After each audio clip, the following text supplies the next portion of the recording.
दुनिया भर में दिख रहा है भारत का दबदबा। G20 शिखर सम्मेलन में पीएम मोदी की कूटनीति देख कांपे दुश्मन देश। साउथ अफ्रीका में चल रहे G20 शिखर सम्मेलन के बीच भारत दुनिया के केंद्र में है और केंद्र में है प्रधानमंत्री नरेंद्र मोदी। सम्मेलन के तहत पीएम मोदी ने दुनिया भर के शीर्ष वैश्विक नेताओं से मुलाकात की, चाहे वो इटली की प्रधानमंत्री जॉर्जिया मेलोनी हो या फिर किसी अन्य देश का बड़ा राजनेता। हर बैठक एक नए भरोसे, नई साझेदारी और वैश्विक मंच पर भारत की बढ़ती शक्ति का संदेश दे गई। G20 शिखर सम्मेलन से कई ऐसी तस्वीरें हैं जो सोशल मीडिया पर इस वक्त वायरल हो रही है, लेकिन जो सबसे ज्यादा ध्यान आकर्षित करने वाली है वो ये है कि भारत के प्रधानमंत्री नरेंद्र मोदी और इटली की प्रधानमंत्री जॉर्जिया मेलोनी की हसीन मुलाकात। आपको बता दें कि प्रधानमंत्री नरेंद्र मोदी ने इटली की प्रधानमंत्री जॉर्जिया मेलोनी से मुलाकात की और कहा कि भारत इटली रणनीतिक साझेदारी लगातार मजबूत हो रही है। दोनों नेताओं ने व्यापार, निवेश, रक्षा, इनोवेशन, एआई, स्पेस और शिक्षा जैसे क्षेत्रों में सहयोग को और बढ़ाने की सहमति जताई है। इसी के साथ भारत और इटली के रिश्ते कूटनीतिक स्तर पर मजबूत हो रहे हैं। जैसे ही पीएम मोदी और इटली की प्रधानमंत्री जॉर्जिया मेलोनी की मुलाकात की तस्वीरें सोशल मीडिया पर वायरल हुई, पूरे भारतवर्ष में हैशटैग मेलोडी एक बार फिर से ट्रेंड करने लग गया था। मंत्री जॉर्जिया मेलोनी के अलावा पीएम मोदी ने G20 के मेजबान देश दक्षिण अफ्रीका के राष्ट्रपति रामाफोसा के साथ भी मुलाकात की और उनकी तस्वीरें सोशल मीडिया पर इस वक्त छाई हुई हैं। पीएम मोदी ने बताया कि भारत दक्षिण अफ्रीका साझेदारी को एक नया आयाम देने वाला है। दोनों पक्षों ने व्यापार, संस्कृति, निवेश, टेक्नोलॉजी, स्किलिंग, एआई और क्रिटिकल मिनरल्स के क्षेत्र में सहयोग बढ़ाने पर सहमति भी जताई है। इस दौरान कुछ ऐसी तस्वीरें भी सामने आई जिसमें प्रधानमंत्री नरेंद्र मोदी और रामाफोसा एक दूसरे के हाथों में हाथ डाले भी दिखे। ये तस्वीरें अपने आप में ही एक अलग रणनीतिक साझेदारी को दर्शाती है, जिसको देखकर शायद ही दुश्मन देश का कलेजा फट जाएगा। इसके अलावा पीएम मोदी ने जापान की प्रधानमंत्री साने तकाइची के साथ भी एक अहम बैठक की और इस बैठक में दोनों नेताओं ने अहम मुद्दों पर चर्चा भी की। प्रधानमंत्री की मुलाकात इंटरनेशनल मॉनिटरिंग फंड की प्रमुख क्रिस्टालिना जॉर्जिवा से भी हुई। जोहान्सबर्ग में G20 शिखर सम्मेलन के दौरान पीएम मोदी ने IMF की मैनेजिंग डायरेक्टर से बातचीत भी की।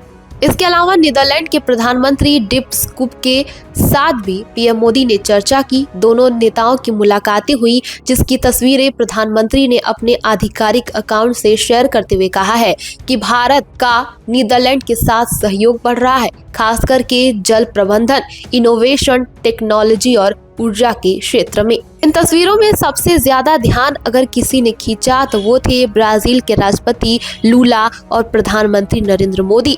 कई ऐसी तस्वीरें सामने आई जिसमें प्रधानमंत्री मोदी और राष्ट्रपति लूला एक दूसरे के हाथों में हाथ डाले भी दिखे। दोनों नेताओं की मुलाकात ब्रिक्स सम्मेलन के दौरान भी हुई थी। पीएम मोदी ने कहा था कि भारत और ब्राजील जल्द ही व्यापार और सांस्कृतिक रिश्तों को और मजबूत करने वाला है।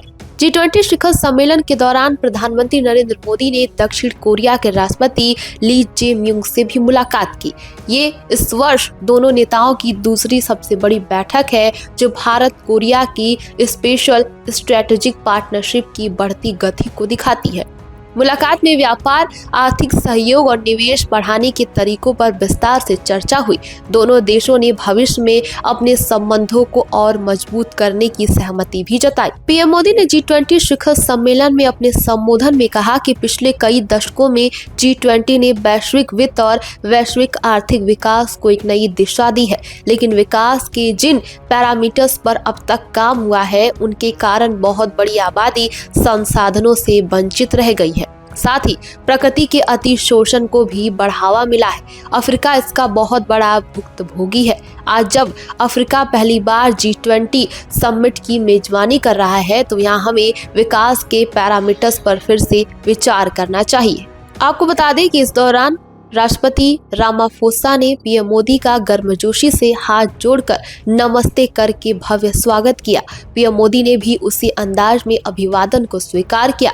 इस मौके पर भारतीय समुदाय के लोगों ने प्रधानमंत्री मोदी से मुलाकात की। पीएम मोदी का स्वागत युवाओं ने गणपति प्रार्थना, शांति मंत्र और अन्य आध्यात्मिक अर्चनाओं के साथ किया। इसके साथ ही सांस्कृतिक कार्यक्रम भी प्रस्तुत किए गए, जिसमें भारत के 11 राज्यों के लोक नृत्य भी प्रस्तुत किए गए थे। आज दुनिया भारत को सिर्फ बाजार के रूप में नहीं देख रही है, बल्कि एक स्थिर, मजबूत और भरोसेमंद साझेदार के रूप में देखी जा रही है। यही कारण है कि G20 शिखर सम्मेलन भारत के लिए सिर्फ एक आयोजन नहीं, बल्कि वैश्विक मंच पर अपनी नेतृत्व क्षमता दिखाने का अवसर बन गया है। कुल मिलाकर प्रधानमंत्री मोदी की लगातार वैश्विक नेताओं से मुलाकातें भारत की कूटनीतिक ताकत को और तेज कर रही है। G20 के मंच पर भारत का दबदबा साफ दिख रहा है और दुनिया ये मान रही है कि आने वाले समय में भारत वैश्विक फैसलों को दिशा देने वाली सबसे महत्वपूर्ण शक्ति बनकर उभरने वाला है। G20 का ये शिखर सम्मेलन दुनिया को यह एहसास करा रहा है कि भारत और सिर्फ सहभागी देश नहीं है, बल्कि वैश्विक निर्णयों का निर्णायक केंद्र बन गया है।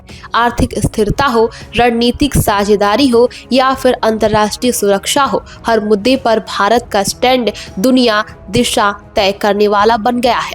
दुनिया आज भारत के एक बड़े बाजार के रूप में नहीं, बल्कि एक मजबूत, स्थिर और भरोसेमंद वैश्विक शक्ति के रूप में देख रही है। भारत आज ताकत, तकनीक और नेतृत्व तीनों के लिए तैयार है और विश्व राजनीति की अगली रेखाएं भारत के इर्द गिर्द ही तय की जाने वाली है। उधर इटली की प्रधानमंत्री जॉर्जिया मेलोनी के साथ पीएम मोदी की गर्मजोशी भरी मुलाकात ने एक बार फिर दिखा दिया कि भारत आज यूरोप का भी भरोसेमंद साझेदार बना हुआ है। चाहे फ्रांस, जर्मनी, जापान या अमेरिका, लगातार बढ़ती मुलाकातें ये साफ कर रही हैं कि भारत विश्व रणनीति में एक निर्णायक केंद्र बन चुका है। इसी कड़ी में प्रधानमंत्री नरेंद्र मोदी G20 शिखर सम्मेलन में भाग लेने के बाद से विश्व विभिन्न नेताओं के साथ द्विपक्षीय बैठक करने के बाद रविवार को स्वदेश लौट आए। मोदी ने अपने सोशल मीडिया प्लेटफॉर्म X पर एक पोस्ट में लिखा कि दक्षिण अफ्रीका में सफल G20 सम्मेलन एक समृद्ध और टिकाऊ ग्रह यानी कि धरती के निर्माण में योगदान देगा। वैश्विक नेताओं के साथ मेरी बैठकें और बातचीत बहुत सार्थक रही। इनसे विभिन्न देशों के साथ भारत के द्विपक्षीय संबंध और मजबूत होंगे। मैं इस शिखर सम्मेलन के आयोजन के लिए दक्षिण अफ्रीका के अद्भुत लोगों, राष्ट्रपति सिरिल रामाफोसा और दक्षिण अफ्रीका की सरकार को पूरी तरीके से धन्यवाद देना चाहता हूं। अब इतना तो साफ हो गया है, चाहे G7 शिखर सम्मेलन का मंच हो या G20 शिखर सम्मेलन का, भारत जहां भी जाता है भारत का दबदबा ही देखने को मिलता है। और ये देखकर कुछ भिखारिस्तान जैसे देश कांप उठते हैं। इस खबर पर आपकी क्या राय है, हमें कमेंट बॉक्स में जरूर बताएं और देश दुनिया की तमाम खबरों को देखने के लिए हमारे चैनल को सब्सक्राइब करें। बने रहिए हमारे साथ और देखते रहिए द बिज़ टॉक मीडिया।